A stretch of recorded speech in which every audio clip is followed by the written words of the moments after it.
Welcome to Jejak Sejarah YouTube channel.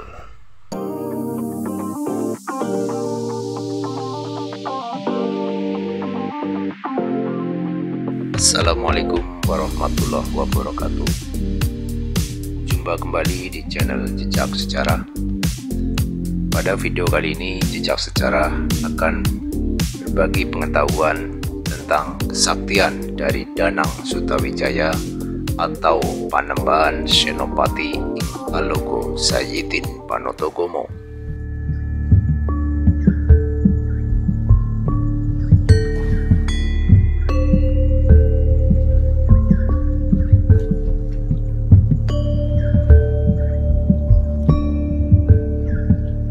Danang Sutawijaya atau Panembahan Senopati ing Alogo Sayidin Panotogomo adalah pendiri Kesultanan Mataram.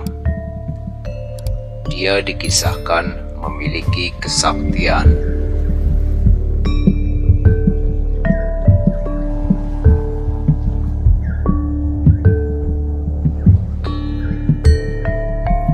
Panembahan Senopati menjadi raja pertama di Kesultanan Mataram atau Kerajaan Mataram Islam pada 1587 sampai 1601. Dia adalah putra sulung pasangan Ki Ageng Pamanahan dan Nyai Sabinah.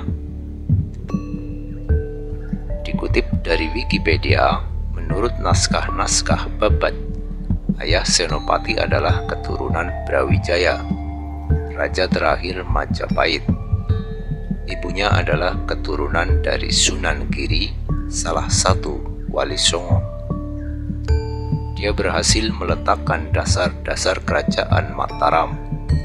Sama seperti kebanyakan raja lainnya, Panembahan Senopati pun dikisahkan sakti mandraguna.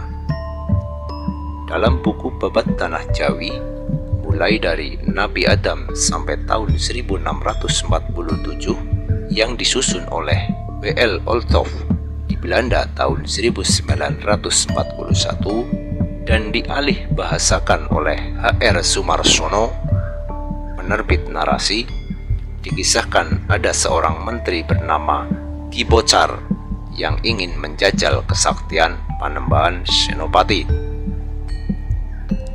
Dia tidak mau dikuasai Senopati, seperti teman-temannya yang mendukung Panembahan Senopati yang ingin menguasai kerajaan Pajang. Ternyata Senopati sudah tahu bahwa Ki Bocar yang memiliki keris si kebo dengan mau menandinginya. Singkat cerita, Senopati kembali ke rumahnya. Dia menyiapkan strategi. Senopati memerintahkan kepada prajurit yang menjaga pintu gerbang agar Ki Bocar dibiarkan saja jika ia ingin masuk rumahnya. Hari berganti malam, Ki Bocar berniat menculik Senopati. Kerisnya dicoba, mata kerisnya diberi kapuk, lalu lenyap. Ki Bocar masuk sendirian. Prajurit yang berjaga di pintu pura-pura tidak mengetahui kedatangan Ki Bocar. Di dalam rumah, Senopati sedang makan dan duduk membelakangi pintu. Tanpa buang waktu, Ki Bocar segera menerjang, menikam Senopati. Senopati diam. Senopati diam. Senjata Ki Bocar tidak mempan. Senopati bahkan tidak menoleh dan tetap menikmati makan malamnya. Ujung keris Ki Bocar tumpul. Ki Bocar kelelahan, lalu jatuh ke tanah dan bersedekap.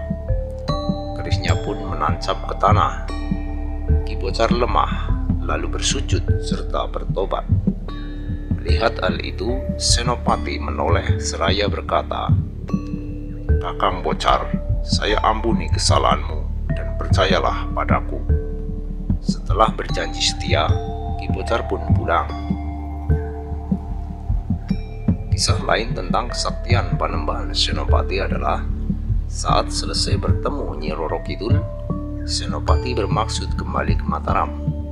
Dia lalu pamit. Senopati berjalan di air seperti di daratan.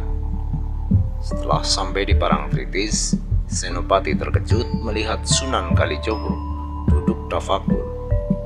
Duduk tafakur di bawah Parangtritis. Senopati pun segera mohon ampun karena memamerkan kesaktian berjalan di air.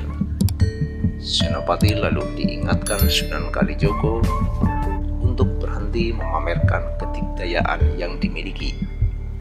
Cerita lain tentang kesaktian Panembahan Senopati adalah saat Mataram menaklukkan Madiun. Panembahan Madiun memiliki putri bernama Retna Jamilah atau Retno Jumilah. Dia bersedia bersuami jika ada menantu disembah mertuanya. Syarat lainnya, siapapun yang tidak luka jika ditoreh dengan pisau cukur yang dia miliki bisa menjadi suaminya. Ketika Senopati menggempur Madiun, Panembahan Madiun yang terdesak ingin meloloskan diri bersama anak dan istrinya. Namun, kepada Retno Jumilah dia meminta agar tetap tinggal di situ. Sebab lumrah jika pihak yang kalah perang akan dijarah semua barang termasuk putrinya. Dia pun meyakinkan bahwa Senopati berusaha menguasai Madiun karena ingin memperistri Retno Jumilah. Retno Jumilah menangis, dia pingsan. Melihat itu, Panembahan Madiun meminta kepada abdi perempuan untuk memberikan keris wasiat si Gumarang kepada putrinya jika sang putri siuman. Setelah siuman, sang putri diberi keris tersebut. Dia memakai keris, menghunus pistol, menyiapkan serampang atau tombak yang ujungnya bercabang 3 untuk senjata atau untuk menangkap ikan. Dia melempar serampang ke dada Senopati. Ajaibnya tidak mempan, lalu sang putri mencabut keris untuk membuktikan kesaktian Senopati. Tapi Senopati mengeluarkan jurus meminta belas kasihan dari sang putri. Keris pun terjatuh. Sang putri punya satu permintaan lagi. Jika Senopati tidak luka saat ditebas pisau pencukur, sang putri rela dipersunting. Senopati lalu diiris, tapi kulitnya tidak terluka sama sekali. Bahkan pisau itu menjadi tumpul. Akhirnya Retno pun diberi istri Senopati. Keris wasiat itu lalu diganti namanya menjadi Kiai Gupita. Demikian tadi beberapa kesaktian dari Danang Sutawijaya atau yang terkenal dengan sebutan Panembahan Senopati ing Alogo Sayyidin Panotogomo. Bagi kalian yang menyukai video ini, silakan untuk di like, dan bagi yang belum subscribe silakan untuk di subscribe, dan jangan lupa untuk nyalakan lonceng notifikasi agar terus bisa mengetahui konten-konten dari Jejak Sejarah selanjutnya. Terima kasih. Assalamualaikum warahmatullahi wabarakatuh.